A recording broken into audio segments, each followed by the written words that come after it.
Money Show. Keeping your money safe and secure.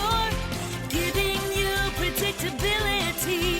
Have the retirement you deserve with our Safe Money strategy. All the financial news you need.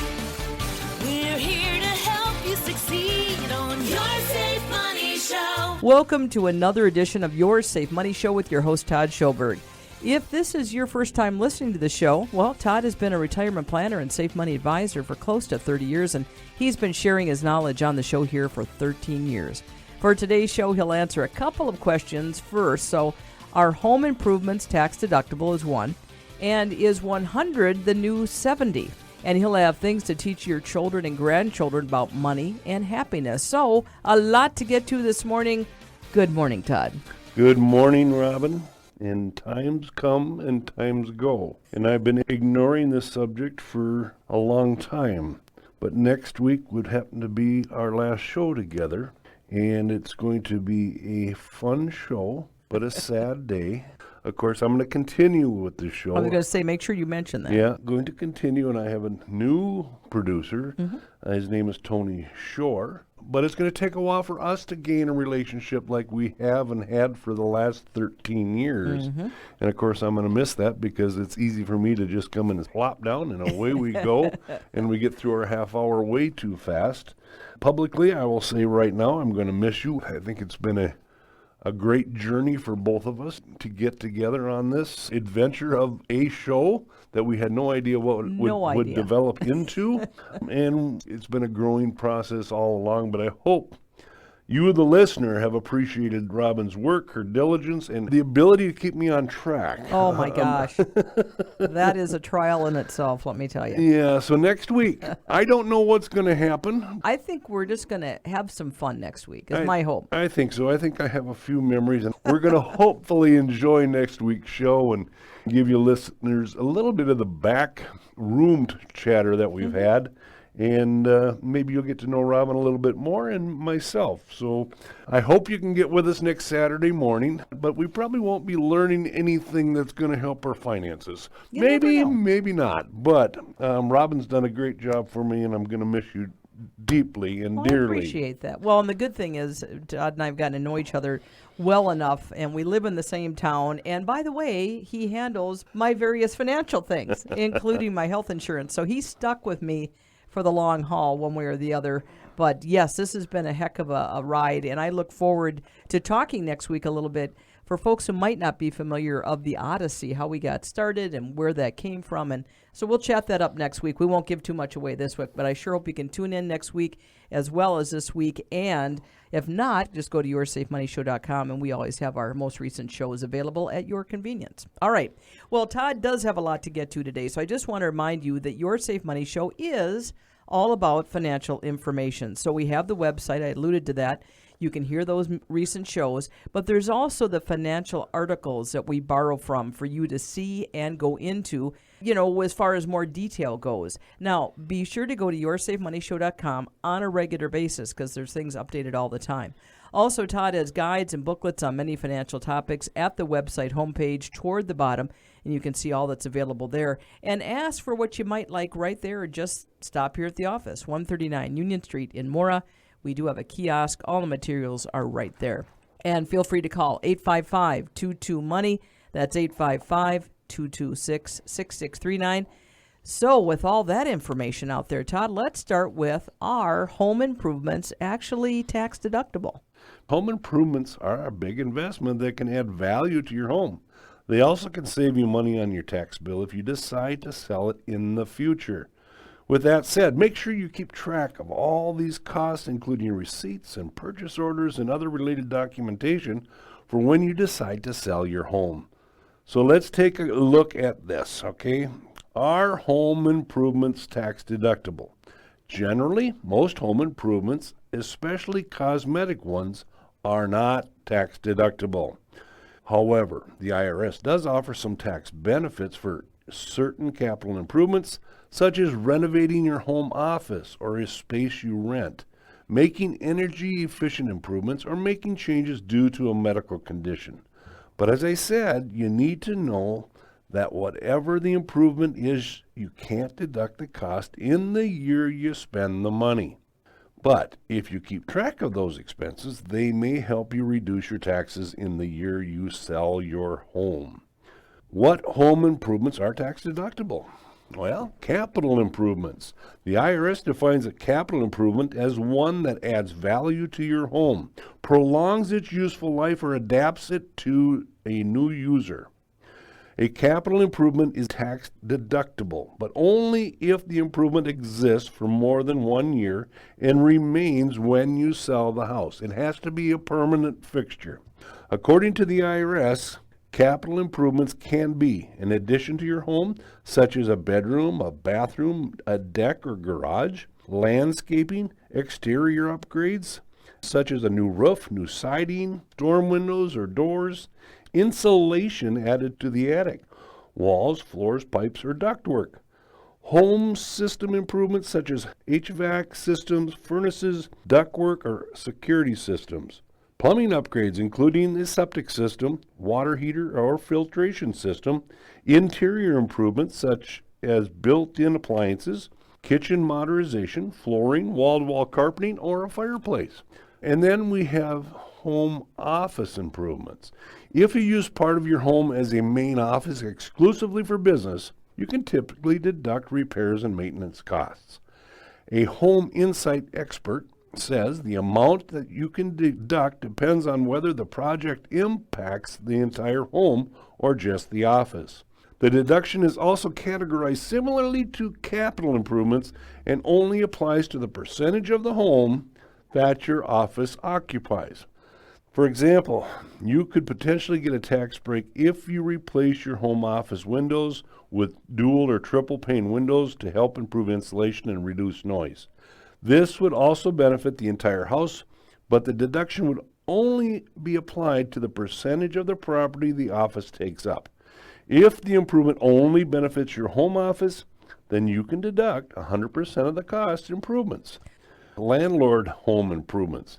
If you rent out a portion of your home, you can potentially depreciate the expense as rental expense from the rental income that you receive. Improvements that benefit only the portion of the home being rented can be depreciated in full. Improvements that benefit the entire home can be depreciated according to the percentage of rental use in the home. Now, we touched on that again. It's just that portion. Medical improvements. You can potentially get a tax break if you make medically necessary upgrades to your home as part of medical expenses. These improvements that help make your home more accommodating for a disability that you or your spouse or dependents that live in your home have. And then historic home improvements. The Federal Historic Rehabilitation Tax Credit gives homeowners a tax break if they are renovating a historic home. IRS guidelines say the property must be classified as a certified rehabilitation, meaning any rehabilitation of a historic structure certified with the National Park Service must be consistent with the historic character of the property or district where the property is located. The credit is equal to 20% of the qualified rehabilitation expenditures. And then energy efficiency improvements. Homeowners can potentially qualify for energy efficiency home improvement credits up to $3,200 for energy efficient improvements made after January 1st of 2023. For 2025, the credit is 30% of the qualified expense, but there are limits for different types of improvements. Clean energy improvements. Investments on renewable energy for your home, solar, wind, geothermal, fuel cells, or battery storage technology may qualify you for the residential clean energy credit. The credit applies to your primary residence in the U.S., new or existing. It also may apply to a second home, but you must live on the property part-time and cannot rent it to others. However, fuel cell property claims don't apply. Now we need to know what home improvements aren't deductible. The IRS states that the cost of repairs and maintenance necessary to keep your home in good condition, but don't add to its value or prolong its life, don't qualify and cannot be included in your basis. The amount you paid for the property plus the cost of capital improvements. Some examples the IRS gives include painting the interior exterior of your home, fixing leaks, filling holes or cracks, or replacing broken hardware. Additionally, costs associated with improvements that are no longer part of the home and costs with a life expectancy of less than 1 year after installation do not qualify. There are some exceptions, though. The entire project is considered a home improvement if items that would be considered repairs are done as part of an extensive remodeling or restoration of the home. For instance, the IRS explains that if you have a casualty, such as a fire or storm, and the home is damaged, then increases your basis by the amount you spent on repairs that restore the property to its previous condition. You must also adjust your basis by any amount of insurance reimbursements you receive and expect to receive for losses. Home improvements and repairs and capital improvements, the money you spend on your home fits into two categories from tax perspectives: the cost of improvements and the cost of repairs. You add the cost of capital improvement to your cost basis in your house. Capital improvements increase the cost basis of your property, which reduces the tax burden when you go to sell. The price you paid for the home will increase, in turn reducing your capital gains on the sale of the home in the future. On the other hand, repairs are treated differently and not added to your cost basis. Although you can't deduct your home improvements, it's possible in some situation to depreciate them.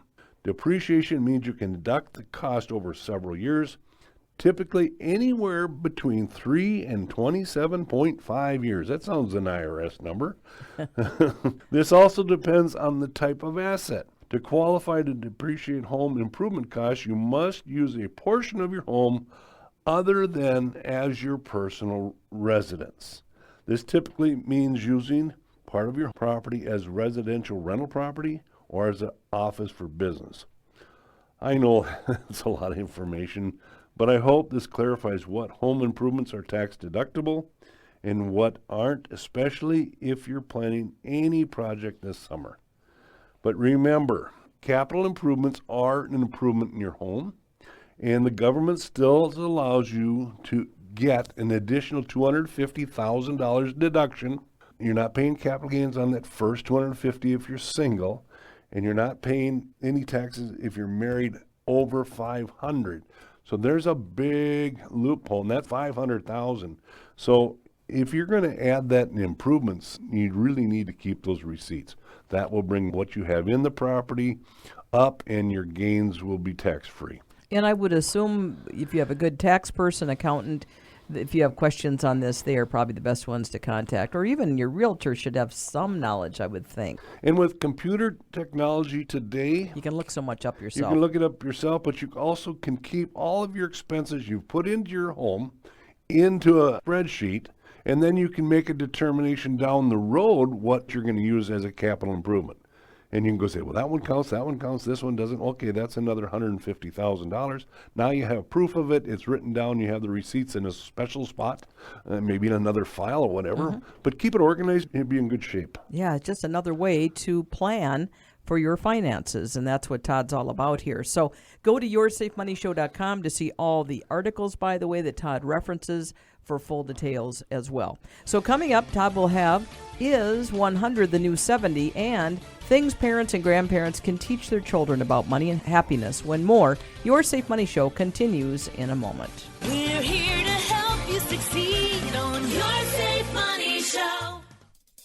People are living longer than at any time in our history. While living longer has many benefits, it can also present several new challenges. A longer life increases the possibility that you'll have increased medical and long-term care expenses. The cost of living over a longer term can deplete your nest egg. At Schoberg & Holmstrom Financial Services, we can assist you with retirement planning, long-term contracts and insurance, fixed and indexed annuities, final expense trusts, 401k rollovers, and so much more. If you're a retiree or someone soon to retire, retire, Todd understands your concerns. He's been a retirement income planner for over 20 years. He wants you to have enough income to last all the way through your retirement. One way to ensure you'll have that income is by using safe money strategies. Your principal is protected. When the market falls, you stay the same. But when the market rises, you grab the gains. You get a reasonable rate of return. And if you choose a guaranteed lifetime income you cannot outlive. Call today, 855-22-MONEY. That's toll free, 855-226-6639. Get a no-cost, no-obligation appointment with Todd or ask at the website yoursafemoneyshow.com. Make this the day you take control of your financial future. Your Safe Money Show. Welcome back to Your Safe Money Show, brought to you by Schoberg and Holmstrom Financial Services in Mora. Todd is an independent owner and operator of this financial service agency, and he is not affiliated with any other safe money agency. Here is the question, Todd. Is 100 the new 70? You know, I think if you ask most people if they want to live a long life, most would say yes, if they can have their health. Here on the show, longevity is something I discuss often because it's one of the factors in every retirement plan I do. So let's dive into the aspects of longevity. Centenarians, those who live to age 100, are on the rise. According to the Administration on Aging, while centenarians remain rare, they are second in growth only to the over 85 set, which is the fastest growing age group. A longevity expert says that by the early 2030s, we will see an increase in the average lifespan to around 30 years, making 100 the new 70. That's where that title comes from. Scientific breakthroughs in medication and technologies have been significant over the past several years. Couple this with growing knowledge of health and lifestyle choices and their effects on aging, and we have arrived at a new frontier of optimal aging or super aging. Solid evidence shows that one of the best ways to increase your chances of living a long and active life is by following 4 basic suggestions we receive at an early age. These super aging fundamentals are simple in theory, but often difficult to execute consistently. Time-tested formula includes eating well, exercising regularly, getting plenty of sleep, and managing chronic stress, which can affect adults at any age. Consider the impact of stress alone. Research at Yale University found that young and healthy subjects who scored high for chronic stress traits aged faster than those who lacked these traits. Think about stress a little bit. It affects every part of your body, your mind, your heart, your muscles, your relationships, everything you do. If you can reduce that stress somehow, I tell you what, just a simple meditation, breathing techniques, whatever you can do to bring the stress level down. The other thing is the financial angle raises a key point. There's more to super aging than merely living longer. To ensure your quality of life is high, we need to reasonably estimate how long we will live and ensure we have enough money to fund extended retirement. However, many investors lack the necessary longevity literacy. A recent study found that most investors anticipated an average lifespan of 87 years, while most financial professionals, like myself, recommend planning for income at least until age 90 or longer. This reflects a more cautious approach by financial professionals intended to ensure clients don't outlive their assets. This is why I stress my safe money strategies.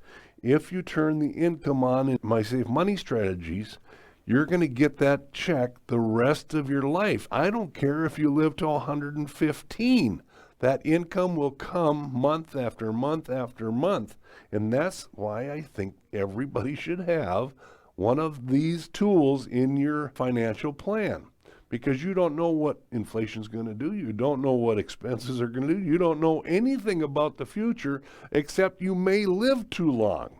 So by turning that income on in my safe money strategies, you don't have to worry about that.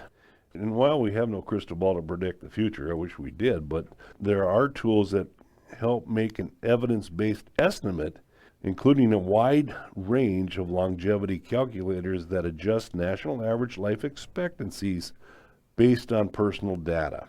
It's still going to be a guess at the end of the day. Right, absolutely. But if you want to really kind of put all your information in there, using one of these can be an important early step in planning for financial risks with a long retirement. I think if you plan for a long retirement from the start and do some pre-planning, I think you're going to get to the end of this without using a calculator. But if you don't, go to our website on Monday, yoursafemoneyshow.com, and click on this article. The links are there. Rapid advances in the science of aging and related fields, coupled with involving attitudes on what retirement can look like, send a clear message. Okay?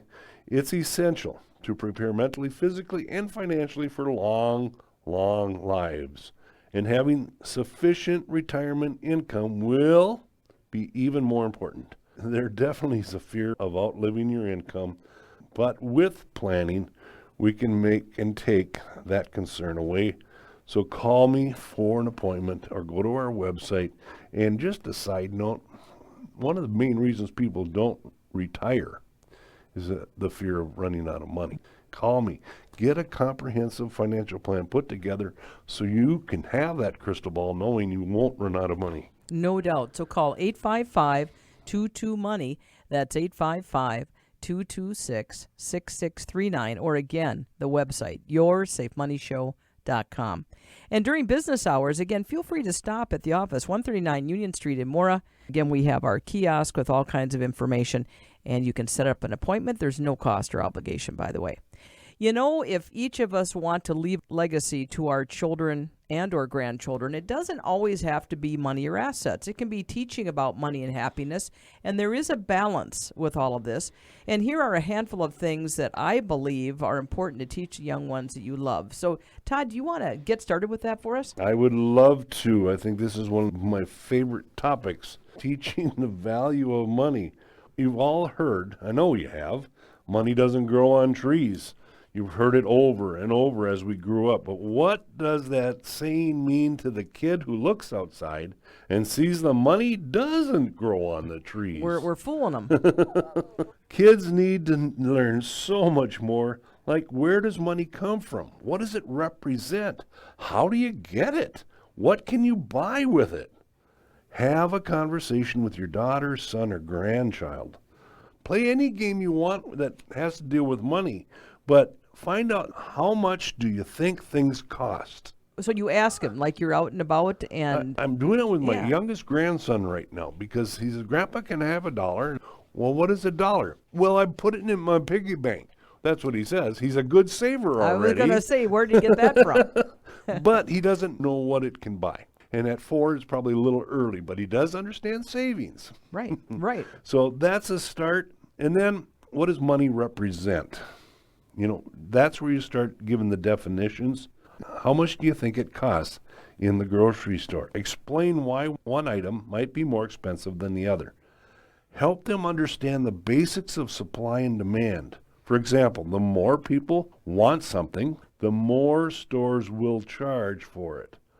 Or if an item is hard to find, the store can also charge more for it. For kids a little older, take them to the dollar store and explain why it is the $1.25 store now. For sure. Help them understand the concept of inflation and that $1 today isn't going to be worth as much as $1 when they are all grown up.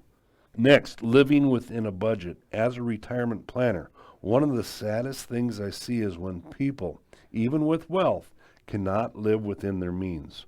Overspending often leads to stress and anxiety. It can ruin credit ratings, lead to high interest rates on money owed, and even lead to bankruptcy. What might be even worse, overspending can lead to relationships ending for couples.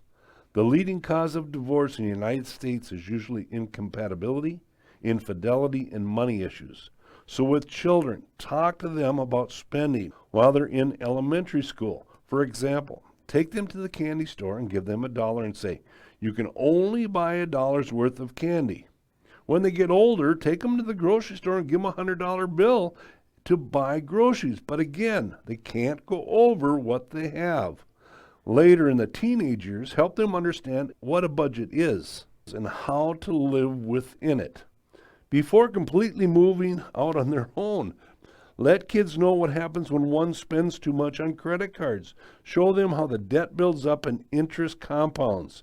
Explain what a credit score is. They need to know you need to have a credit score and how those scores can impact them later in life when they want to buy a car or a house. Spending doesn't always bring happiness. A purchase will only last for a little while and can be a high when you buy something. It really can be, oh, I bought this, it's so wonderful. Explain that there's a short-term happiness people receive when they buy the things they want. But most times, that happiness does fade. Lessons on savings at the store and in the bank before 6th grade. Help a child understand the concept of brand names. While yes, quality might be better with certain companies, sometimes items are identical, but the brand names cost more. This is easy to do at the grocery store. Use cereal, for example. The brand name will cost more than the generic.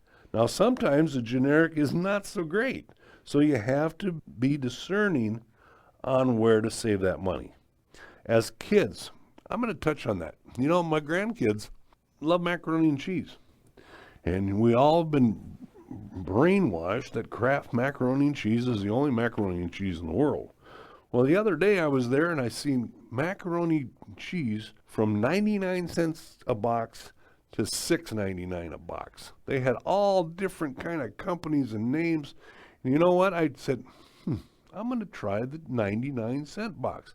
It was just a generic brand, and that was the best macaroni and cheese that I've ever had. That's because you have a very discerning palate. Right? You and I are very similar in that, I'm thinking. But it really was excellent. Okay. And Kraft was like $2.19. Yeah. And I shouldn't pick Yeah, on unless you can get it on sale. Sometimes you get it on Oh, sale. sure you can. Like anything. But not Yeah. that I'm tight, but Why man, not? and I eat along with them. You have to know what to buy in that category or when you're doing groceries, because some of those generic brands are just fine. Mm-hmm. So I digress. Then as kids become teenagers, help them understand that some happiness comes from knowing there is enough money to buy the things that are needed. That doesn't always mean that you have enough to buy the things you want. There's a big difference between the words need and want. If you can get the lesson to buy what you need, but don't always buy what you want, they will likely save more the rest of their life. Help them understand happiness then comes from having savings because it leads to peace of mind. And then discuss giving and demonstrate it. A child really needs to understand giving when he or she sees a person benefiting from the donation. For example, making a donation to a soup kitchen, but also volunteer so the child can see the money goes to help feed those who are struggling to have enough food to eat. They might even see other kids their age and likely get a good feeling from helping someone in need. I could go on and on with kids' lessons, but I think it's just one of the things we owe our children. But I'm going to stop with those 5. I hope these examples will serve as a reminder of how much you can positively influence your children now so that they can be happier in life later. We can all use lessons or two on our own life, learning, and some will carry on with you for the rest of your life. And I'm really talking about children there. If you teach them young, it will carry. And it's a great gift when you start with children and give them the direction today for tomorrow. Yeah, lead by example. Absolutely. Really. So I hope you enjoyed today's show, and I remember next week is Robin's farewell. We don't know what's going to happen next week. We honestly don't. We really so it don't. might be worth it just to find out what the chaos might be. But we will be here, so make sure you tune in. And remember, if I can't prove it, don't do it. Have a great weekend. We're here to help you succeed on your Safe Money Show. Brought to you by Schoberg and Holmstrom Financial Services in Mora. Call 855-22-MONEY.